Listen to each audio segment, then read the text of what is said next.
Hey everyone, Mo here, and before the video begins, I just want to let you guys know that my schedule has opened up for me to do coaching again. So if you're interested in private one-on-one coaching for me to help you, whether you're a newer player and you want to excel at the game very quickly and learn the fundamentals without developing any bad habits early, or if you're an experienced player who's already maybe platinum or diamond in your top 1%, but you need some help filling in the gap to get you to that 0.01%, to make you just some of the best, then hit me up on Discord and I can get you in some private one-on-one coaching lessons to help you polish up any skills you want to refine and help you learn all of the secrets to becoming a top player. That's it. I hope you enjoy the video. Hey everybody, Mo here, and in this video I'm bringing you a deck guide for dummies on Fearsomes. So Fearsome right now, if you don't know, is one of the most premier decks at the moment. It's one of the top 3 or top 4 best decks in the game, and it's currently the best aggressive deck, and that's because it does really well into the other best decks in the game, whereas your other aggro decks right now in Nightfall aggro, Discard aggro, and Pirates are kind of falling short to those top archetypes. So in this video I'm just gonna go over the deck briefly, tell you what the reason for every card in the deck is, what purpose they serve, how to mulligan for the deck, and I'm going to show you a couple of games with the deck just to show you how it works all together. So before we get into the video, if you could all do me a huge favor and click the subscribe button. Only 86% of the people that watch my videos are actually subscribed to me, and it helps me out a lot with the YouTube algorithm. So thank you. Let's get into the video. So the purpose of Fearsomes is you just want to swarm the board early, and the reason that this aggressive deck is so powerful is because it uses the Fearsome keyword. And Fearsome is really strong because a lot of the other top tier decks right now plan to play smaller units to chump block you. And these decks are going to be decks like your Fielder Rush decks, your SI Forward Fielder Rush, and your Go Hard style decks.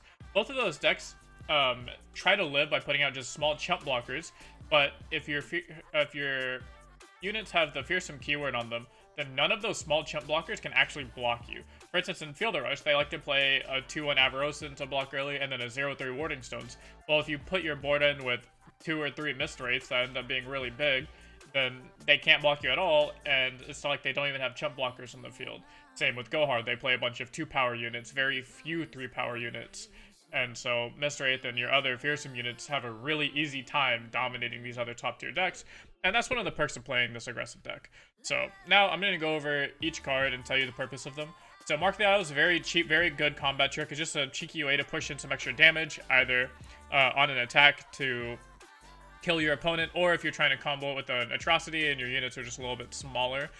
Mark of the Isles and Pale Cascades are really good at saving your unit, is when you typically want to use them. I'll talk about Pale Cascade here in a second, but it has the same reason as you're playing Mark. It's to keep your unit alive past something like, let's say they're trying to Mystic Shot a Mist Wraith, which has 2 health. If you Mark of the Isles, it makes your Mist Wraith too big and it doesn't die. So now you're pushing in the 2 damage from Mark of the Isles, but also the additional damage from your Mist Wraith because it's not dying. And that ends up being a lot of damage, and it comes in handy very often, especially with it being so cheap and being at 1 mana. It's really crazy. I play 2 Stygian Onlookers. These are just cheap ways to get in damage. Most of the time, these die to a lot of removal spells, like Go Hard and Withering Wail. So these are very niche, so I'm only playing 2. It's not a 1-drop, so don't play this card on 1. But it's a nice way on, like, turn 5, let's say. You can start off with a 2 or a 3 mana card, and then just go 4-1-4-1, and now you're just pushing a lot of extra overwhelm damage. And if your opponent taps out or doesn't have removal for a mass board wipe of some sort, then Stygian Onlookers can be a very good way to surprise your damage. It turns into a 1-mana Decimate by dealing 4 damage. Arachnoid Horror is a very solid 2-drop Fearsome unit. It's good. It's a spider, so it works well with Elise and Skitterer. Elise, again, another solid 2-mana Fearsome unit. Just gets damage across, makes spiderlings. Elise rarely ever levels up. If you can get her to level up, it's cool, but don't ever expend resources. Usually the Elise spell is better off just in your hand as a second Elise for when your Elise dies.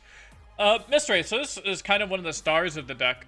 Mist Wraith is a 2-mana 2-2, but every time you summon a Mist Wraith, it gives all other Mist Wraiths everywhere +1/+0. And it emphasizes on the word everywhere, because this means even Fearsomes that aren't in your deck yet. If you are to create them, then they're going to get +1/+0, which we'll get into creating them down here with Risen.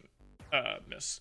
But Mist Wraith is a very cheap, very good way to just push a whole bunch of damage through really fast, and they're really hard to remove once you start pairing them with stuff like Pale Cascade and Mark. And because they're so cheap at 2 mana, you can typically play 2, sometimes 3 of these in a turn if you get it off of something like Stalking Shadows.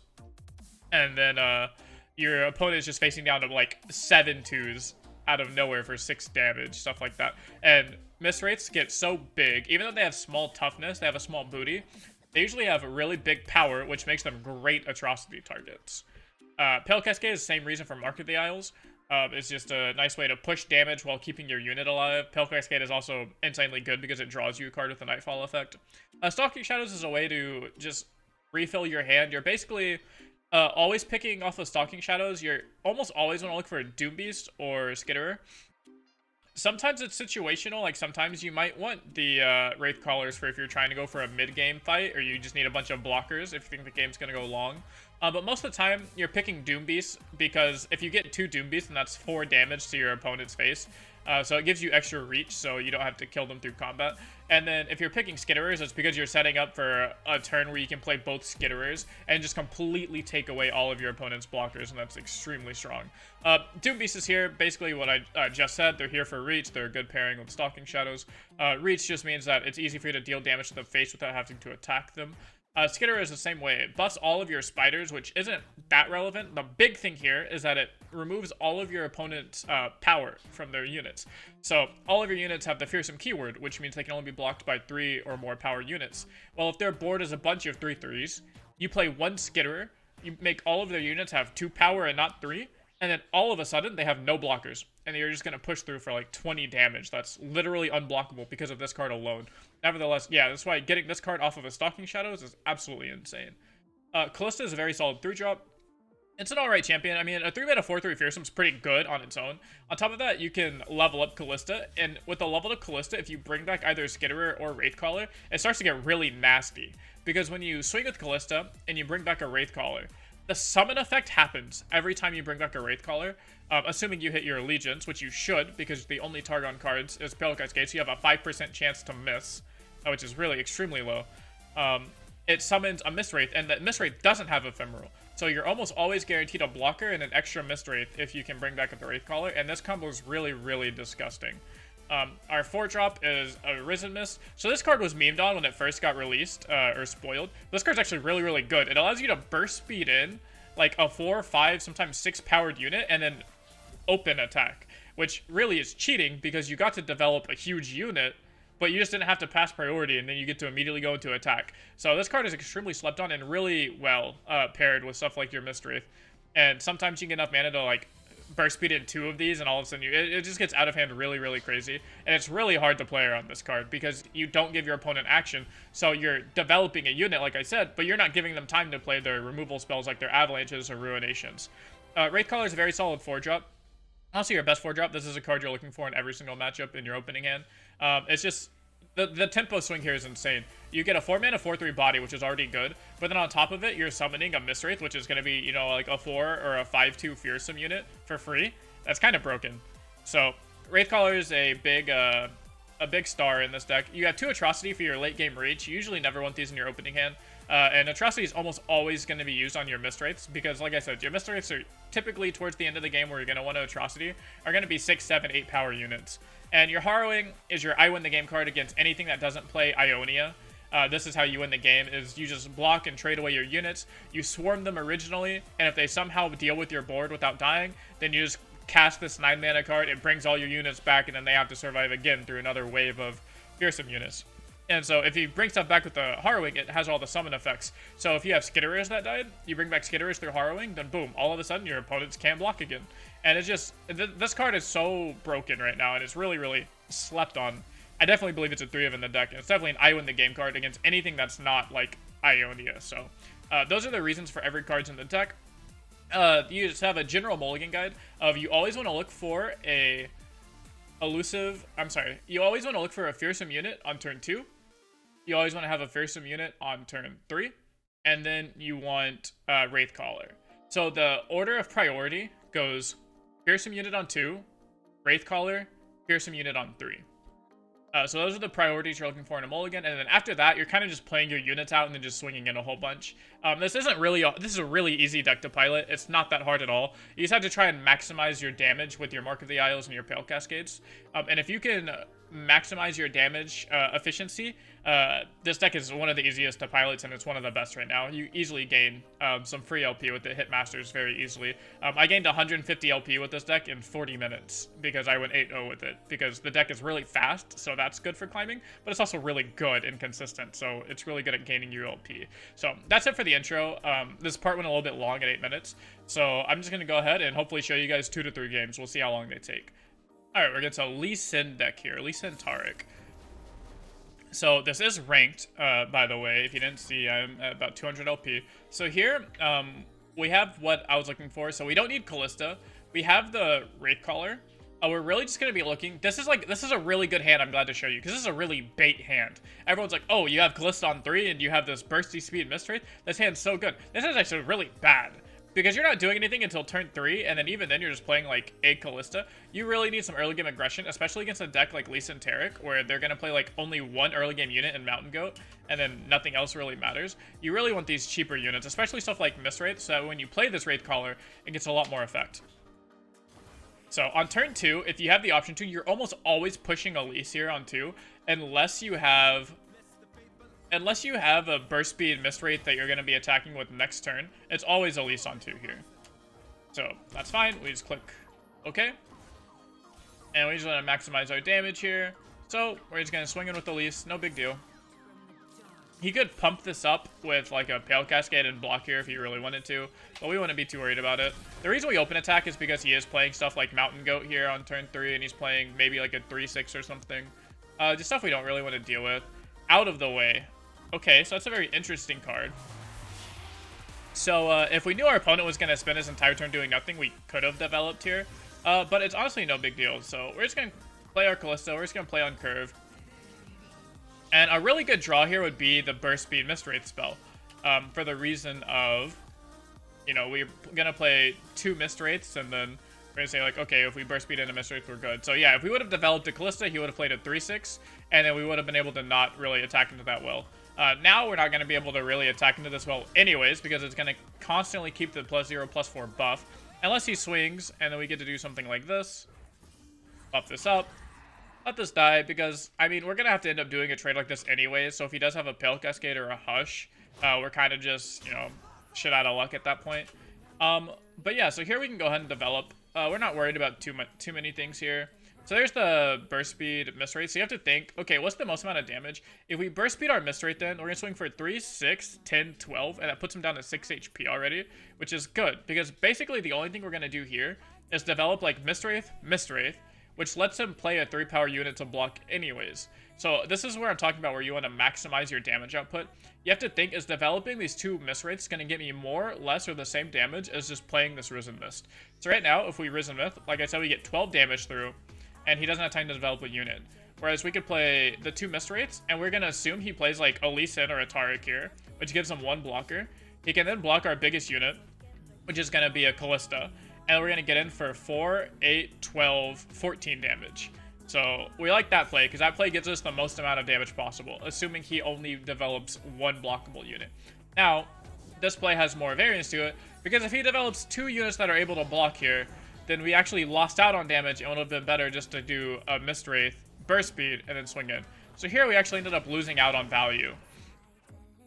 So we lost out on value because we let him develop 2 blockers, which kind of sucks. We're going to swing with Callista. Callista leveling is never really like your win condition. You just want to push damage, especially in decks like this, where obviously he's going to win the long game because all of his units are keeping buffs. Like, he's playing these, it's going to give his supported ally +3 attack, so it's going to be able to block and stuff. That's really bad. So you just want to try and end this game as fast as possible. He blocked here. This should be okay overall. He's still taking 9 damage, and he's only keeping 1 unit alive. That should be pretty good. If we can find a way to run this guy out of units, then all his buff spells will be pretty bad. He hushed this, which makes me wonder why he's not blocking, because that kind of seems like a waste of a hush.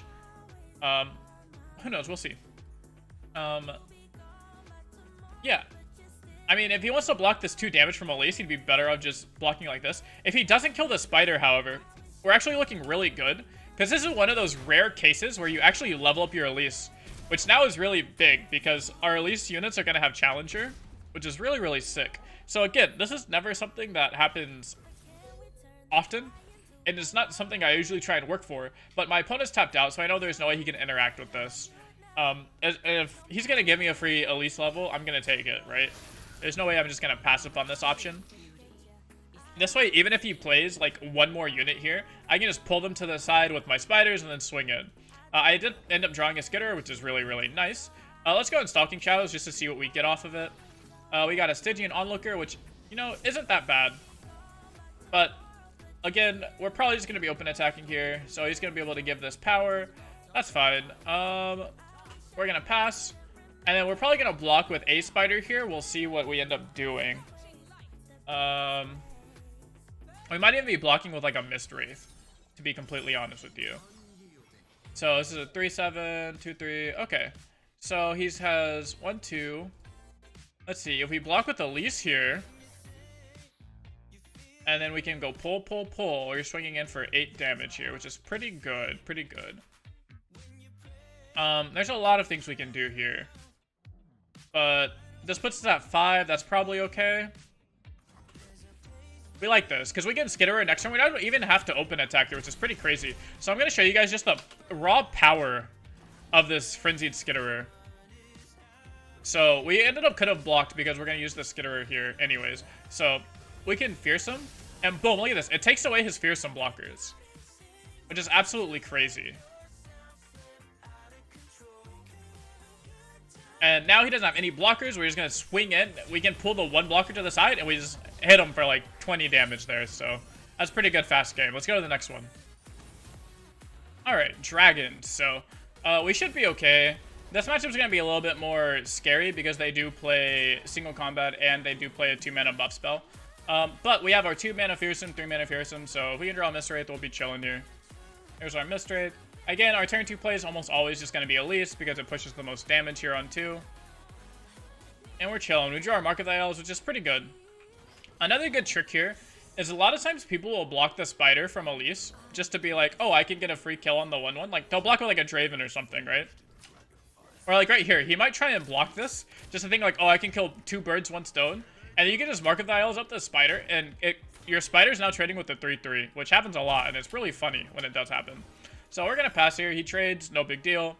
That's like one of their only early game units. So here, we're just going to go ahead and play good old Spider, or not Spider Boy, good old Mist Wraith. We're going to pass, or we're just going to burst speed in another Mist Wraith and get in. Never mind. So your game plan is always changing based on what you draw, right? That's something that you should learn that would make you a really good card player, is learning to adapt. So because we drew this, we now have a good play to play 2-mana spell, 2-mana unit, 2-mana unit, and we have enough mana for this buff spell if we need it. You almost always want to save your burst speed spells for when you don't think you can develop safely. So here we figured we can develop safely. Pale Cascade, double Pale Cascade maybe, to try and keep this alive. Interesting. So we're just going to Mark the Isles and trade here. We don't want to get 2-for-1 here as far as units go, because our units are very important to us, especially these Mist Wraiths, where we're going to burst speed in a Mist Wraith to make it even bigger. So here's a pretty good development because they're only playing like 1 unit per turn anyways, because their units are typically expensive. Like right here, I expect him to play a dragon. Sure, we can pass here because we know he's going to pull in one of these. And here's a trick. We just go, okay, Ephemeral. Look at that. It trades with the dragon now. He has no board. We can play Skitterer. We're going to basically get him down to a life total to where Atrocity now kills him. So this is a good place where... Notice how we kept this burst speed Mist Wraith in our hand the entire game, because these are the spots where you want to play it. Spots where your opponent's at high enough mana to where they can play units to block, and you don't want to give them that priority. So here's a really good spot, because we have exact lethal, and there's absolutely nothing he can do about it.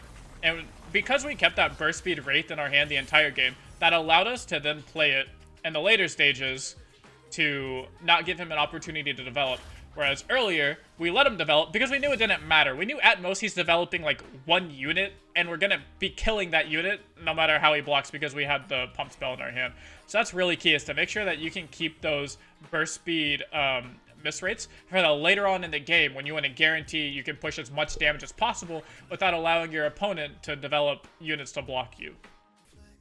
Alright, so we're against Go Hard, which is actually really good. So Fearsome's is really, really good into Go Hard for the reasons of all of their units except for their 3-2. I don't remember the name. I just had it in my hand. And they're Doom Beast. their Doom Beast, and then if they get a plundered up Jagged Butcher, those are the only 2 fearsome blockers that they have in their entire deck. I mean, aside from like a turn 9 Ledros or something. And then one of their 2 fearsome blockers is literally conditional blocker. So it's really funny. So this is a good spot to use your Risen Mist. Like I said, this is basically a 3-drop because of how your play pattern works. You're never playing anything on 1. It just lets you get in for some extra free fearsome damage. Plus, it's really good on turn 3 because turn 4 you're playing your Wraithcaller. And we're pretty happy with this. This is looking like a very good game. Hopefully he's not playing the Keg with Withering Wail version. It looks like our opponent's actually just playing Undying, which is kind of cool, I guess. I guess that's cool. Maybe this is an even more free one than I thought. Undying is a really easy matchup because it already can't block. And oh my, Harrowings. That is a little bit excessive, deck. We don't need triple Harrowing in our hand. Sometimes that happens, and you just gotta, you know, it's a card game. What are you gonna do? It's a card game. But, Harrowing bringing back, like, a Wraithcaller is really good. 2 Harrowings is really good if you have stuff like your Wraithcaller dying and your Skitterus dying. So let's boop, hit that, get our Allegiance trigger. Almost never miss on that. Sometimes you miss, and it feels really sad. But most of the time, you're never missing. You can Battle Feast this, sure. So it looks like he's definitely setting up for a Withering Wail. So we're going to hope for a Pump Spell here. So we're just going to develop. Because we know, like, this unit's going to die and this unit's going to die to a Withering Wail style effect. The only way we get, like, Omega Punish here is if he ends up playing, like, a Chronicler. If he plays a 3-3, a 3-power unit that's able to block us. If he's not playing a 3-power unit that's able to block us, then we really don't care. Possession. So he's stealing our follower.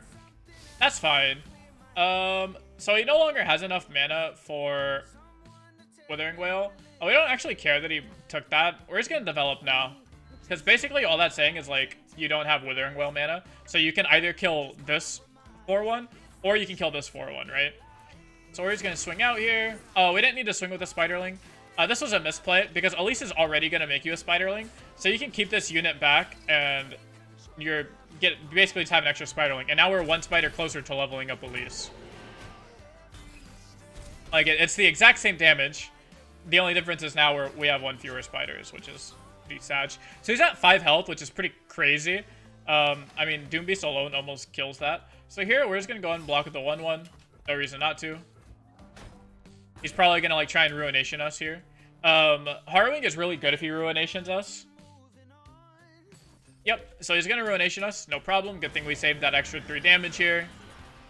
And then now, we just get to simply Harrowing on our opponent's next turn. We can also do, like, a Risen Myth, Doom Beast, open attack. And that's probably not the worst thing in the world. How big are our mist rates? I don't quite remember. Our mist rates are 4 power, I believe. Oh, here we go. Yeah, so they're 4 power, so this will be 4-7 attacking, and he's already going to go down to 3. I like that play. No reason to give him priority with Harrowings, right? Might as well just kill him here. Maybe we can draw a burst pump spell or something in case he has the craziness. At most, he can have, like, a Vengeance or a Grasp. Grasp, I believe, is the only thing that saves him here. So we can just swing, force him to have the Grasp, or maybe, like, a Withering Wail, Vile Feast. Either some combination of crazy cards here to live.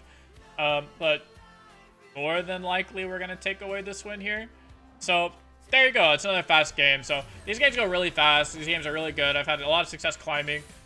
This deck is really good into Go Hard, Feel the Rush. It's pretty decent into that matchup. And just most slower style decks, Soraka Tom Kench, just decks like 80% win rate against that. And the decks you're trying to avoid most, oh, and it's really good into Draven Ezreal. The decks you're trying to avoid most is definitely just Fiora, Shin, Ashnox. Like, these 2 matchups are hell.